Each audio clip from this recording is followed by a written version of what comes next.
はい、こんにちは。ストレンジハンターのタカです。今日からまた新しいバージョンもスタートさせていきますので、今日は1回目ということで、楽しい話を聞いていただければなと思います。今回から新しいバージョンの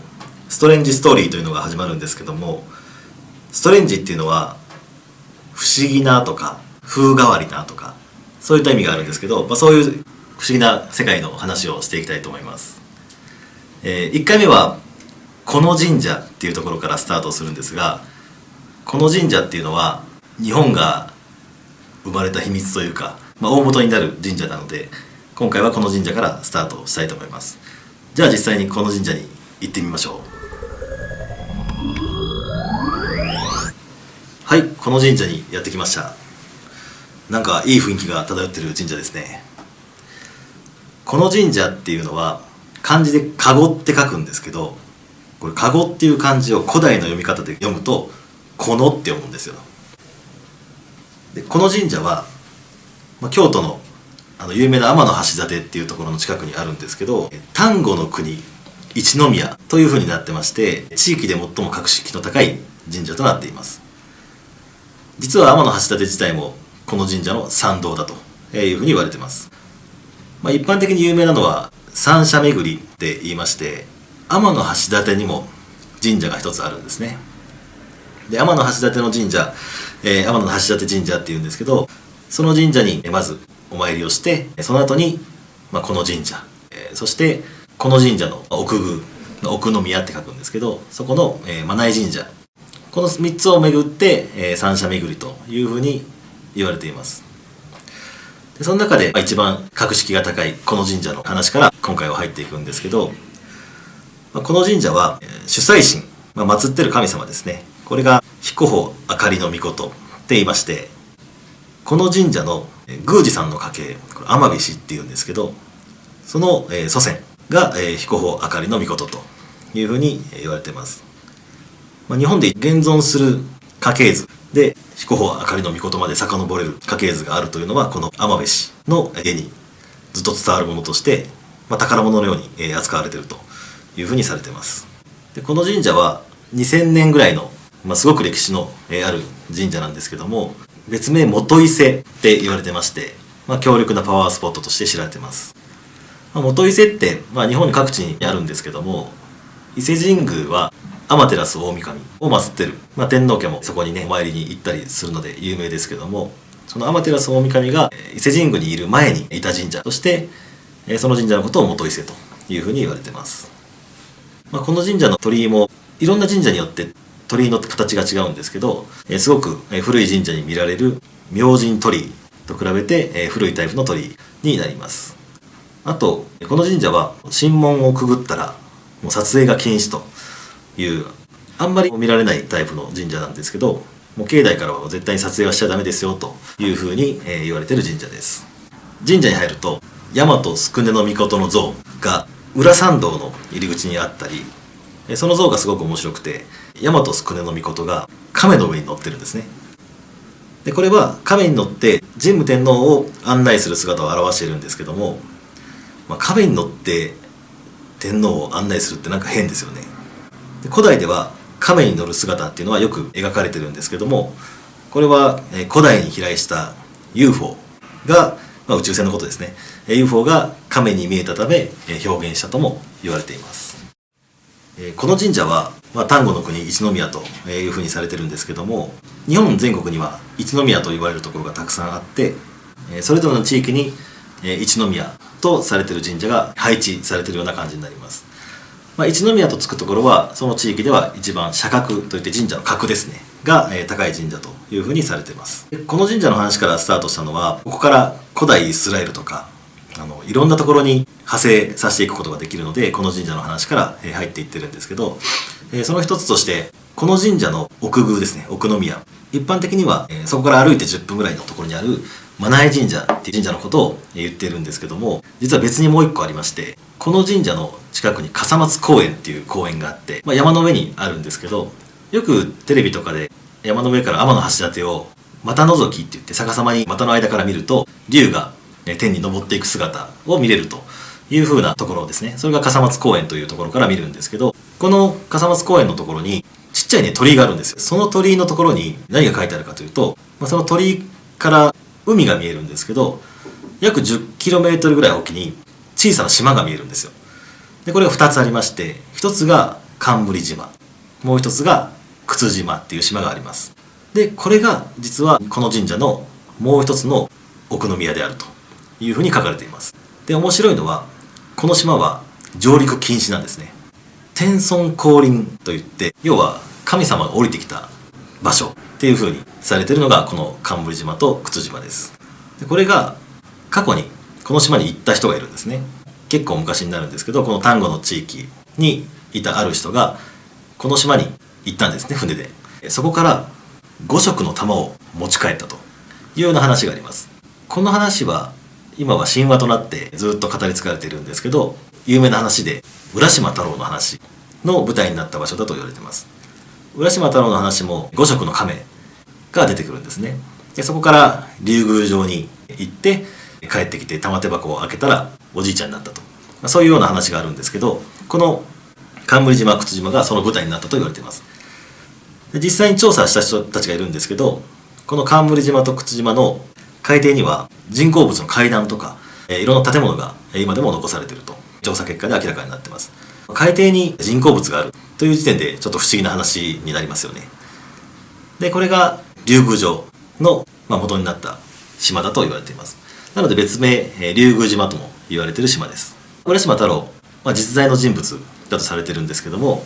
浦島太郎はそこで何を持って帰ったかというと、玉手箱と、されているもの、この玉手箱の玉、要は5色の玉を持ち帰った、その玉につながってるわけですね。で玉手箱を持ち帰って、それをこの神社の宮司の家系の一人であるマナイ御前、別名五子姫っていうんですけど、マナイ御前にその5つの玉を渡したとされています。マナイ御前はすごいものを持って帰ってきたなということで空海に渡すんですね。このマナイ御前と空海の話に関してはまた別の機会にやっていきたいと思いますが、その5色の玉を空海に渡し、空海はこんなものは人目に触れてはいけないということで隠してしまったと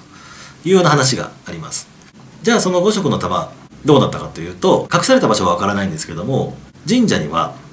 5色の末玉といって本殿の中とかに5色の玉を並べて祀ってあるんですね。これがあるのがこの神社と、もう一つは伊勢神宮、この2箇所にしかないと言われています。なのでこの神社に行った時は見れれば5色の末玉を見ていただきたいなと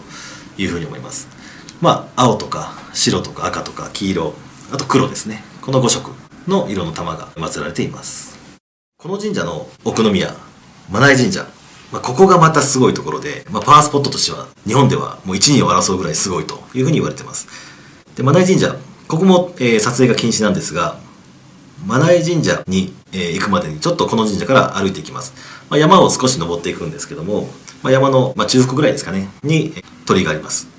注目すべきはその鳥居の手前に、左側にマナイというね、マナイっていうのはそもそも何を意味してるかというと、最高ランクの水っていう意味なんですね。水の中でも、特別な水と、そういう意味があると言われています。でその水を、汲みに来る人たちもたくさんいますし、そのために、そういう場所が用意されてるんですけども、そのさらに横っていうんですかね、手前っていうんですかね、そこに一つ石板があるんですよ。その石板の真ん中の上に今は丸いマークがついてるんですね。でもそこだけちょっと違和感があって、そこってなんか削られて後からはめ込まれたような紋章が今入ってるんですよ。じゃあここもともと何が入ってたかというと、六芒星が入ってたんですね。で六芒星って何かというと、古代イスラエルから使われてきた、ダビデの星っていうふうに、言われてますけども、今のねイスラエルの国旗にも、なっているようなマークです。じゃあなぜマナイ神社にその六芒星があるか、すごく気になるところだと思いますが、今度この六芒星から、イスラエルもしくは、そこから遡ってさらに、エジプト文明とかの話もしていきたいと思っています。でこのマナイ神社のマナイなんですけども、さっきちらっと話に出てきたマナイ御前と、同じ名前なわけですね。もともとはこの神社の宮司の家系である、アバベ氏の娘とされる五子姫が、めちゃくちゃ可愛いということで、純那天皇になる前、まだ皇太子だった頃ですね。その皇太子だった頃に連れて行きまして、でその後そのまま奥さんになったわけですね。その後その皇太子は純那天皇というふうになったんですが、まあ逸子姫と名乗るのではなくて、なんていう名前にしようかとなった時に、もともとの出身である、この神社の奥宮、真名井神社と同じ名前から真名井御前というふうに名前を付けられたというふうにされています。でその真名井御前の話をちょっとすると、真名井御前は、天皇のね奥様として嫁いでるわけですけども、その後出家してるんですよ。要は尼さんになってるんですね。でその手引きをしたのが空海だと言われています。で空海と真名井御前はすごく親交があったというふうに言われてますし、空海といえばかぐや姫の作者でもあるというふうに言われてますが、この真名井御前を、モチーフといいますか、モデルといいますかにして、かぐや姫を作ったと言われています。でそのつながりとして真名井神社がある山、その山って名前がかぐ山っていうんですね。そこから真名井御前からつなげてかぐ山、そしてかぐや姫というふうな名前にしたというふうに言われています。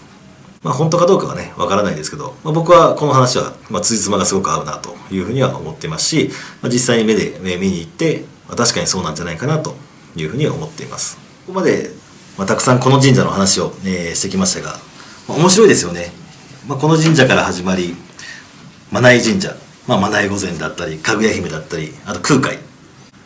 そんなところまで話がつながっていきますが、あとね、浦島太郎とか完全に昔話だろうっていうような話までつながっていったりしていきます。かぐや姫といえば月にもかぐや姫がねいると言われてますので、そういう話にも今度はつなげていきたいかなと思っています。もっと掘っていけば主催神、祀ってる神様彦穂あかりの命、ここと、封印された神様瀬尾律姫、この瀬尾律姫のつながりとかも、出てきたりするんですよ。